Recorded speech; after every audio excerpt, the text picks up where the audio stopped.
நம்ம எம்கசி வெப்சைட்டில் இது ரிலேட்டடாக டாப்பில் ஷோ ஆகிற அந்த லிங்க்கை கிளிக் ஹேர் அப்படின்றத கிளிக் பண்ணிங்க அப்படின்னா இந்த மாதிரி ஃப்ரெஷ் பேஜ் உங்களுக்கு க்ரியேட் ஆகும்.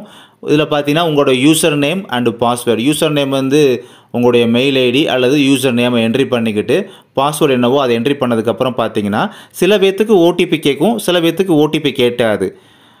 நீங்கள் என்ட்ரி பண்ணி முடித்த உடனே சில பேர்த்துக்கு பார்த்தீங்கன்னா ஓடிபின்னு சொல்லி வரும். உங்களுக்கு நார்மல் மெசேஜே பார்த்தீங்கன்னா ஓடிபி வரும். அந்த ஓடிபி என்ட்ரி பண்ணிக்கிட்டு அதுக்கப்புறம் நீங்கள் கேப்சா வந்து என்ட்ரி பண்ணிக்கலாம். சிலருக்கு பார்த்தீங்கன்னா யூசர் நேம் பாஸ்வேர்டை என்ட்ரி பண்ணதுக்கப்புறம் அந்த ஓடிபிக்கான பாக்ஸே வராது, ஓடிபியும் வராது. அப்படி வரலன்னா லீவ் பண்ணிவிடுங்க, நமக்கு தேவையில்லை. நீங்கள் டேரெக்டாக கேப்சாவை வந்து என்ட்ரி பண்ணிவிட்டு அதை ப்ராப்பராக கேப்ஸ் லெட்டர் ஸ்மால் லெட்டர்ஸ் ப்ராப்பராக என்ட்ரி பண்ணிவிட்டு சப்மிட் அப்படின்ற க்ரீன் கலர் பட்டனை கிளிக் பண்ணிங்க அப்படின்னா உங்களுக்கு லாகின் சக்ஸஸ்ஃபுல்லி அப்படின்றது வரும். அந்த டேப்பில் ஓகே அப்படின்றத கிளிக் பண்ணணும். ஓகேன்னு கிளிக் பண்ணதுக்கப்புறம் இந்த மாதிரி பேஜ் அதில் வந்து உங்களுக்கு ஷோ ஆகும். இதில் வந்து உங்களோட டிஸ்ட்ரிக்ட் செலக்ட் பண்ண சொல்லுது.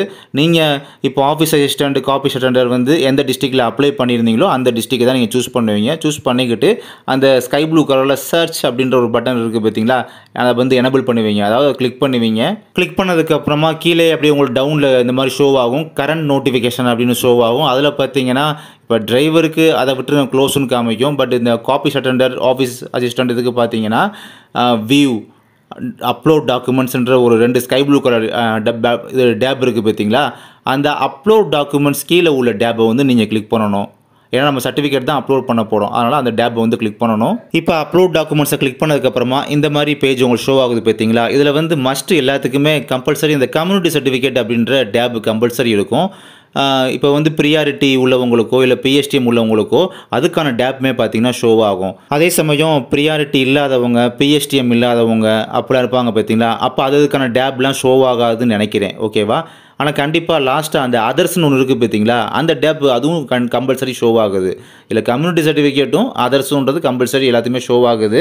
இதில் பார்த்தீங்கன்னா அதர்ஸில் வந்து இந்த என்சிசி பாண்டர் லேபர்ஸு அப்புறம் டெம்பரரி கவர்மெண்ட் ஜாப்பில் இப்போ எம்ப்ளாயாக இருக்கிறவங்க, ஸோ அவங்களாம் பார்த்தீங்கன்னா அதுக்கான சர்டிஃபிகேட்டை வந்து அப்லோட் பண்ணிக்கலாம்.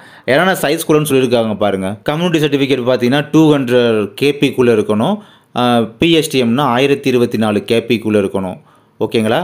அதே மாதிரி ப்ரியாரிட்டி சர்டிஃபிகேட்ஸுமே 1024 கேபிக்குள்ளே இருக்கணும். 1024 கேபினா அதான் ஒரு எம்பிக்குள்ளே இருக்கணும். ஓகேங்களா? அதே மாதிரி அதர்ஸ்ன்ற ஃபோல்டர்லையுமே 1 எம்பிக்குள்ளே அந்த ஃபைல் டாக்குமெண்ட் இருக்கணும். எல்லாமே பார்த்தீங்கன்னா பிடிஎஃப் டாக்குமெண்ட் தான். இதை நீங்கள் சூஸ் ஃபைல் அப்படின்றத கிளிக் பண்ணிங்க அப்படின்னா உங்களை டேரெக்டாக மொபைலில் உள்ள ஃபைல்ஸு கேமரா அதுக்கெல்லாம் கூட்டிகிட்டு போகும். ஸோ அப்போ அந்த ஃபைல்ஸில் போய் நீங்கள் செலக்ட் பண்ணிக்கிட்டு இப்போ ப்ரியாரிட்டி சர்டிஃபிகேட்ஸ்னால் ப்ரியாரிட்டி, பிஎஸ்டிஎம்னா பிஎஸ்டிஎம் அதை செலக்ட் பண்ணிக்கிட்டிங்கன்னா போகும். ஸோ இங்கே வந்து அதோட ரீநேமோட வந்து மென்ஷன் ஆகி வந்து இங்கே உட்காந்துரும். ஓகேவா?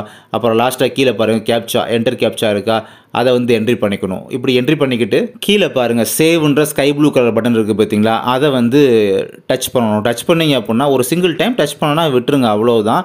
சிங்கிள் டைம் டச் பண்ணதுக்கப்புறமா அது வந்து சக்ஸஸ்ஃபுல்லின்னு வர்றதுக்கே பார்த்தீங்கன்னா கரெக்டாக ஒரு ஃப்ராக்ஷன் ஆஃப் செகண்டை விட அதிகமாகவே டைம் எடுத்துக்கிறது.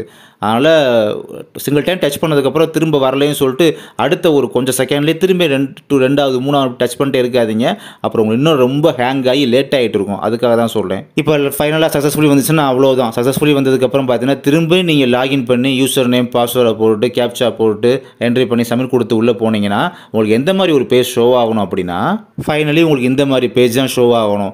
உங்களுக்கு திரும்ப அந்த டிஸ்ட்ரிக்ட் செலக்ட் பண்ண சொல்லும். டிஸ்ட்ரிக்ட் செலக்ட் பண்ணதுக்கப்புறம் கீழே அப்படியே ஸ்க்ரோல் டவுன் பண்ணி பார்த்தீங்கன்னா கரண்ட் நோட்டிஃபிகேஷனில் கீழே இப்போ பாருங்கள் அந்த வியூன்ற ஸ்கை ப்ளூ பட்டனுக்கு கீழே அப்லோட் டாக்குமெண்ட்ஸ் இருந்துச்சு பார்த்தீங்கன்னா ஸ்கை ப்ளூ கலர் டேப்பாக இருந்துச்சு. இப்போ அந்த டேப் இல்லை பார்த்தீங்களா, அதுக்கு பதில் என்ன வந்திருக்கு டாக்குமெண்ட்ஸ் அப்லோடட் அப்படின்னு வந்திருக்கா. இப்படி வந்தால் நீங்கள் மிக சரியாக கரெக்டாக ப்ராப்பராக பர்ஃபெக்டாக பண்ணிட்டீங்கன்னு அர்த்தம். ஓகேங்களா?